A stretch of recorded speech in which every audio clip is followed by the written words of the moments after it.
Jaya Radha Madhava Punya Bihari.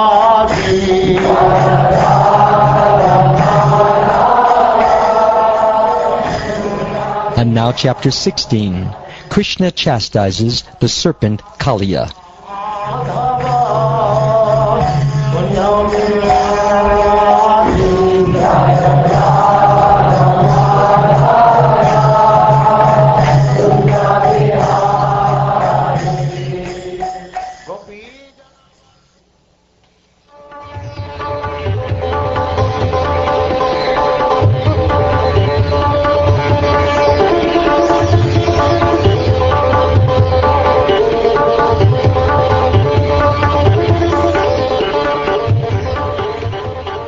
Shukdev Goswami said, Lord Sri Krishna, the Supreme Personality of Godhead, seeing that the Yamuna river had been contaminated by the black snake Kaliya, desired to purify the river, and thus the Lord banished him from it. O learned sage, please explain how the Supreme Personality of Godhead chastised the serpent Kaliya within the unfathomable waters of the Yamuna, and how it was that Kalia had been living there for so many ages. O Brahman, the unlimited Supreme Personality of Godhead freely acts according to his own desires. Who could be satiated when hearing the nectar of the magnanimous pastimes he performed as a cowherd boy in Vrindavan?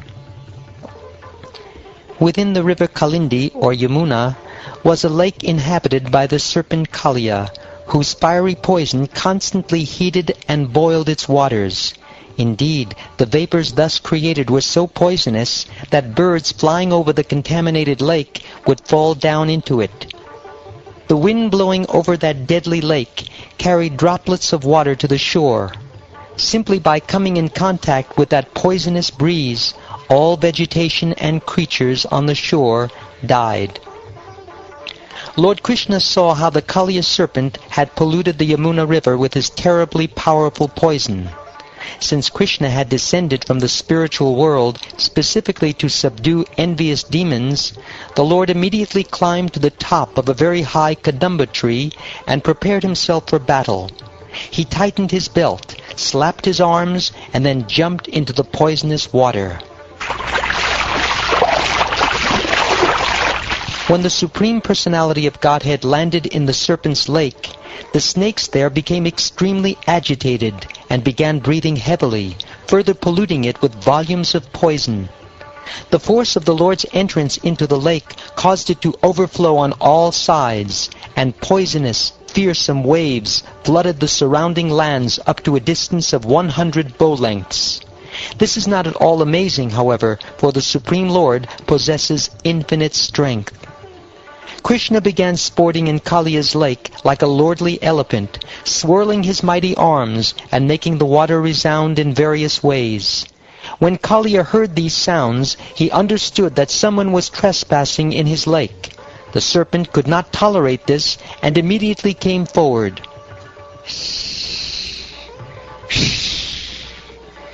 Kaliya saw that Sri Krishna, who wore yellow silken garments, was very delicate, his attractive body shining like a glowing white cloud, his chest bearing the mark of Srivatsa, his face smiling beautifully, and his feet resembling the whirl of a lotus flower. The Lord was playing fearlessly in the water. Despite his wonderful appearance, the envious Kalia furiously bit him on the chest and then completely enwrapped him in his coils.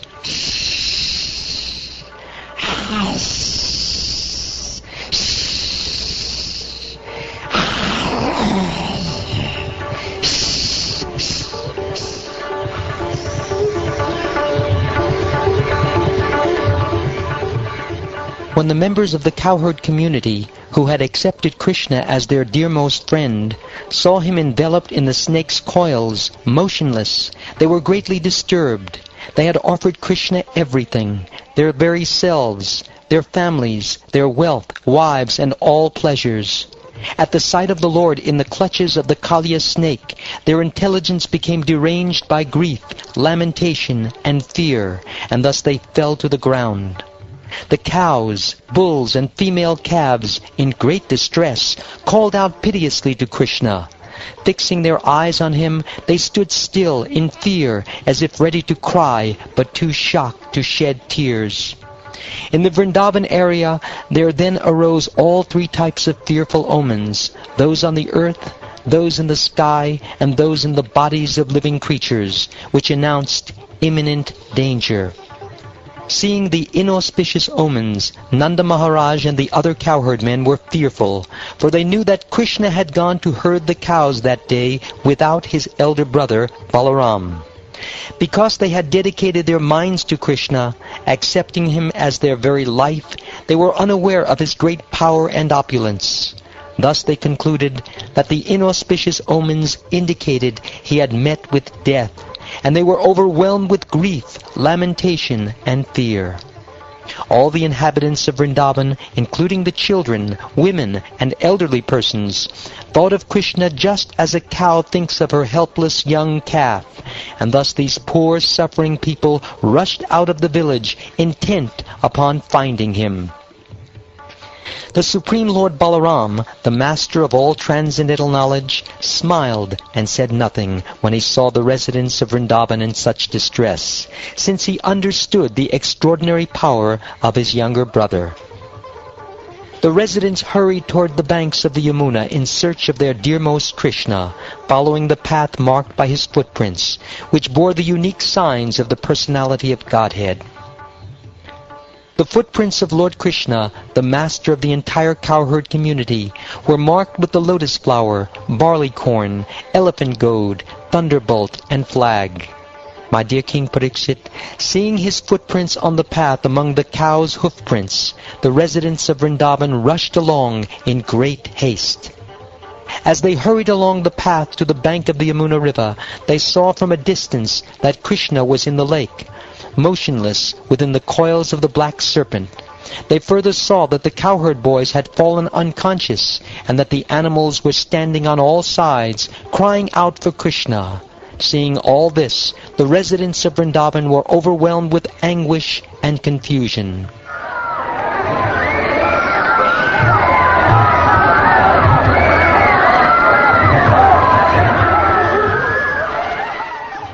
When the young gopis, whose minds were constantly attached to Krishna, the unlimited Supreme Lord, saw that he was now within the grips of the serpent, they remembered his loving friendship, his smiling glances, and his talks with them. Burning with great sorrow, they saw the entire universe as void. Although the elder gopis were feeling just as much distress as she, and were pouring forth a flood of sorrowful tears, they had to forcibly hold back Krishna's mother, whose consciousness was totally absorbed in her son.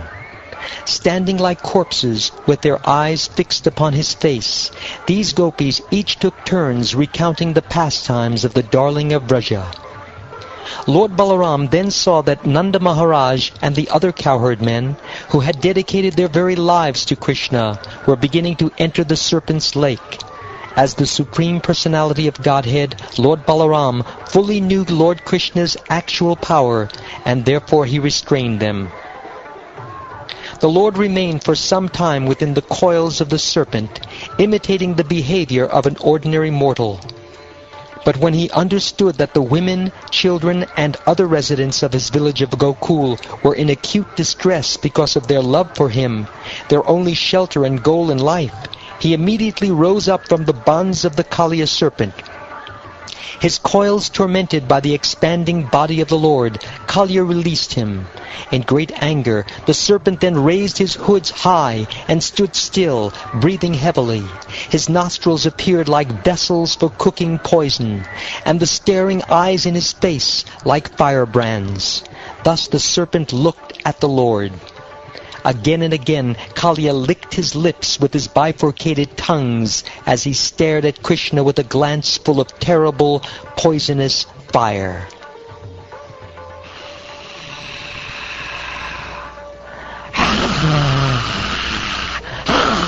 But Krishna playfully circled around him, just as Garuda would play with a snake. In response, Kalia also moved about, looking for an opportunity to bite the Lord.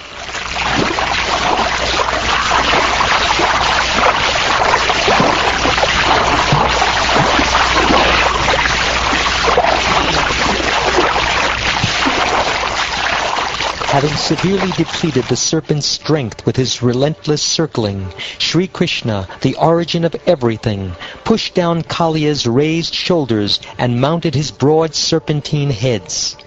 Thus Lord Sri Krishna, the original master of all fine arts, began to dance, his lotus feet deeply reddened by the touch of the numerous jewels upon the serpents' heads.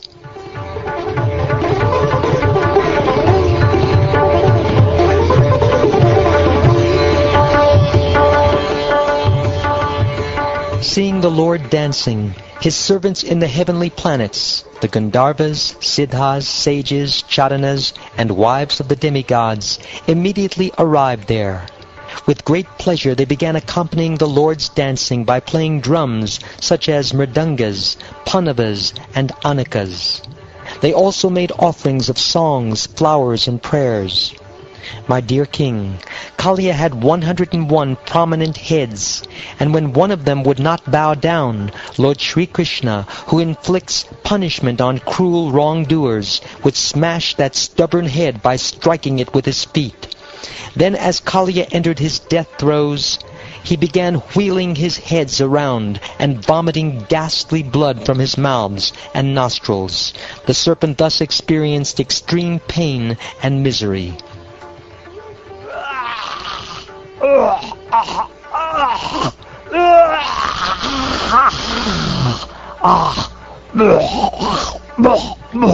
Exuding poisonous waste from his eyes, Kalia would occasionally dare to raise up one of his heads, which would breathe heavily with anger.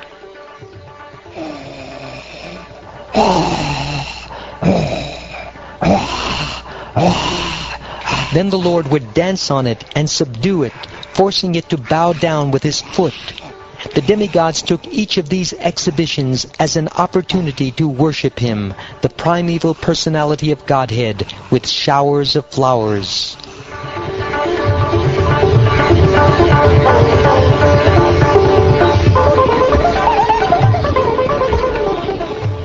My dear King Pariksit, Lord Krishna's wonderful, powerful dancing trampled and broke all of Kaliya's 1,000 hoods.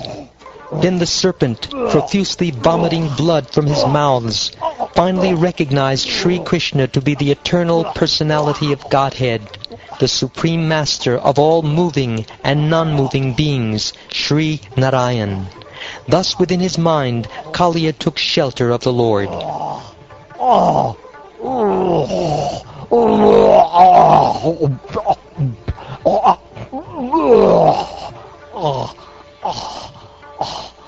When Kaliya's wives saw how the serpent had become so fatigued from the excessive weight of Lord Krishna, who carries the entire universe in his abdomen, and how Kaliya's umbrella-like hoods had been shattered by the striking of Krishna's heels, they felt great distress.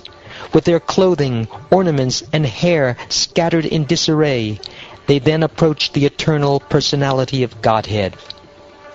Their minds very much disturbed, those saintly ladies placed their children before them, and then bowed down to the Lord of all creatures, laying their bodies flat upon the ground. They desired the liberation of their sinful husband and the shelter of the Supreme Lord, the giver of ultimate shelter. And thus they folded their hands in supplication and approached him. The wives of the Kaliya serpent said, "The punishment this offender has been subjected to is certainly just. After all, you have incarnated within this world to curb down envious and cruel persons. You are so impartial that you look equally upon your enemies and your own sons. For when you impose a punishment on a living being, you know it to be for his ultimate benefit. What you have done here is actually mercy for us, since the punishment you give to the wicked certainly drives away all their contamination. Indeed, because this conditioned soul, our husband, is so sinful that he has assumed the body of a serpent, your anger toward him is obviously to be understood as your mercy. Did our husband carefully perform austerities in a previous life, with his mind free of pride and full of respect for others? Is that why you are pleased with him? Or did he in some previous existence carefully execute religious duties with compassion for all living beings? And is that why you, the life of all living beings, are now satisfied with him? O Lord, we do not know how the serpent Kalia has attained this great opportunity of being touched by the dust of your lotus feet. For this end, the goddess of fortune performed austerities for centuries, giving up all other desires and taking austere vows. Those who have attained the dust of your lotus feet never hanker for the kingship of heaven, limitless sovereignty, the position of Brahma, or rulership over the earth. They are not interested even in the perfections of yoga or in liberation itself. O Lord, although this Kalia, the king of the serpents, has taken birth in the mode of ignorance and is controlled by anger, he has achieved that which is difficult for others to achieve. Embodied souls who are full of desires and are thus wandering in the cycle of birth and death can have all benedictions manifested before their eyes simply by receiving the dust of your lotus feet. We offer our obeisances unto you, the Supreme Personality of Godhead. Although present in the hearts of all living beings as the Super Soul, you are all-pervasive. Although the original shelter of all created material elements, you exist prior to their creation. And although the cause of everything, you are transcendental to all material cause and effect, being the Supreme Soul. Obeisances unto you, the Absolute Truth, who are the reservoir of all transcendental consciousness and potency, and the possessor of unlimited energies. Although completely free of material qualities and transformations, you are the prime mover of material nature. Obeisances unto you, who are time itself, the shelter of time and the witness of time in all its phases. You are the universe and also its separate observer. You are its creator and also the totality of all its causes.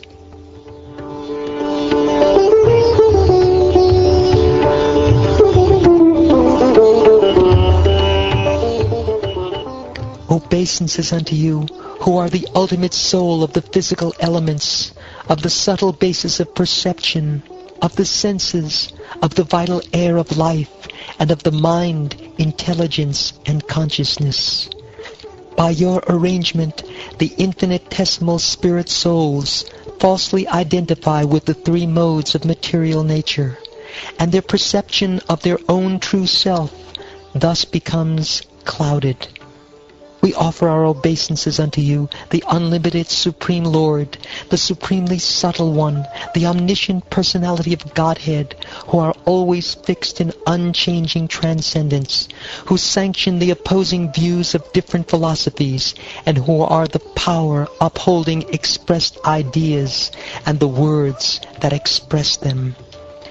We offer our obeisances again and again to you, who are the basis of all authoritative evidence, who are the author and ultimate source of the revealed scriptures, and who have manifested yourself in those Vedic literatures encouraging sense gratification, as well as in those encouraging renunciation of the material world. We offer our obeisances to Lord Krishna and Lord Ram, the sons of Vasudeva, and to Lord Pradyumna and Lord Aniruddha. We offer our respectful obeisances unto the Master of all the saintly devotees of Vishnu.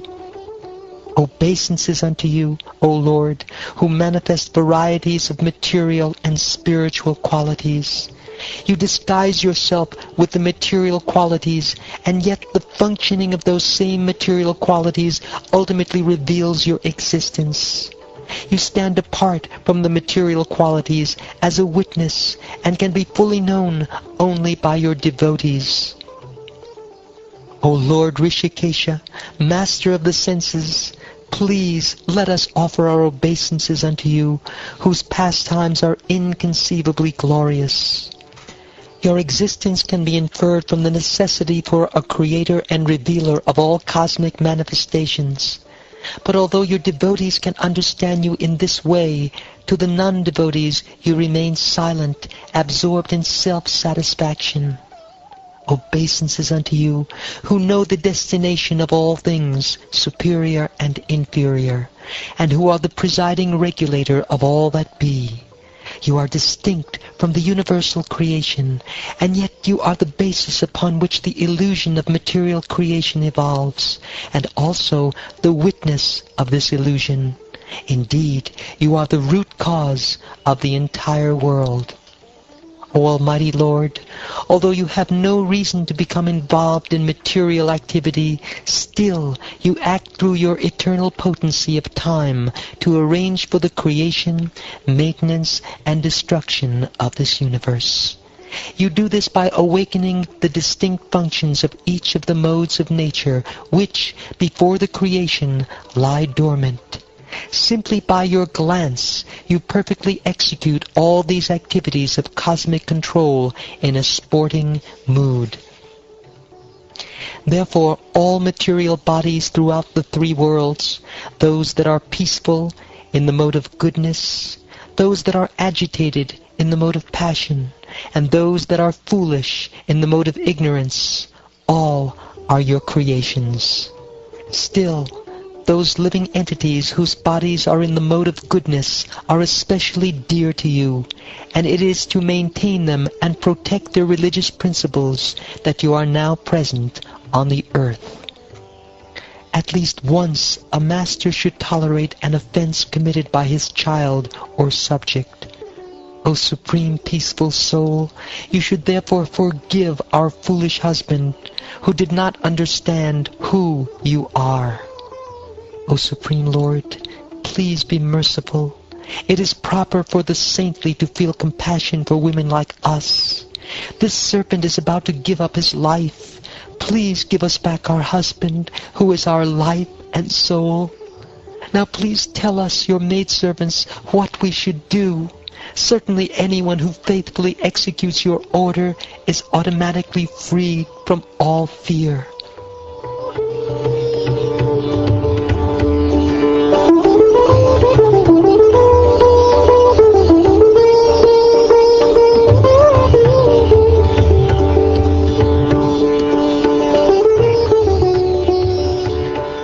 Thus praised by the Nagapatnis, the Supreme Personality of Godhead released the serpent Kalia, who had fallen unconscious, his head battered by the striking of the Lord's lotus feet.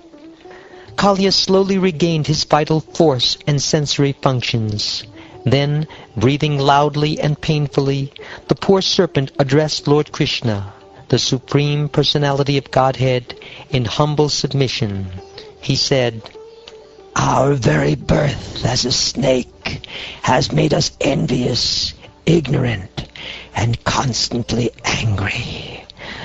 Oh, my Lord, it is so difficult for people to give up their conditioned nature, by which they identify with that which is unreal. O Supreme Creator, it is you who generate this universe, composed of the variegated arrangement of the material modes, and in the process you manifest various kinds of personalities and species, varieties of sensory and physical strength, and varieties of mothers and fathers with variegated mentalities and forms.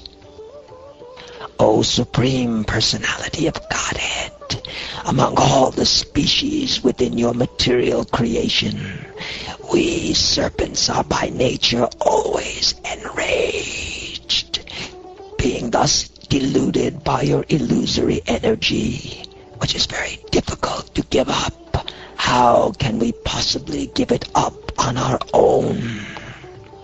O Lord, since you are the omniscient Lord of the universe, you are the actual cause of freedom from illusion. Please arrange for us whatever you consider proper, whether it be mercy or punishment.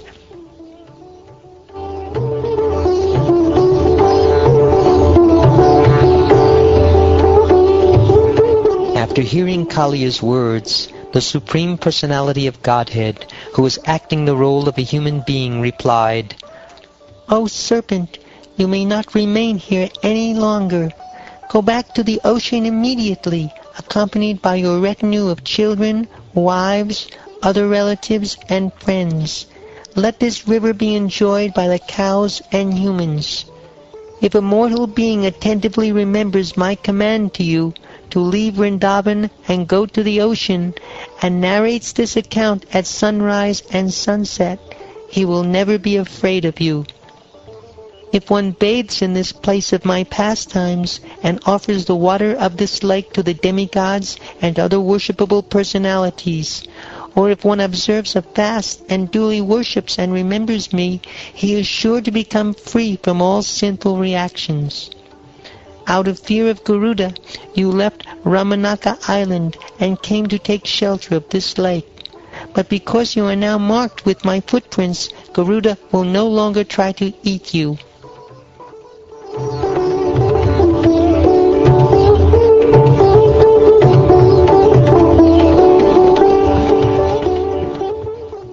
My dear King, having been released by Lord Krishna, the Supreme Personality of Godhead, whose activities are wonderful, Kaliya joined his wives in worshipping him with great joy and reverence. Kaliya worshipped the Lord of the universe by offering him fine garments, along with necklaces, jewels, and other valuable ornaments, wonderful scents and ointments, and a large garland of lotus flowers. Having thus pleased the Lord, whose flag is marked with the emblem of Garuda, Kaliya felt satisfied. Receiving the Lord's permission to leave, Kaliya circumambulated him and offered him obeisances. Then, taking his wives, friends, and children, he went to his island in the sea. The very moment Kaliya left, the Yamuna was immediately restored to her original condition, free from poison and full of nectarine water. This happened by the mercy of the Supreme Personality of Godhead, who is manifesting a human-like form to enjoy his pastimes.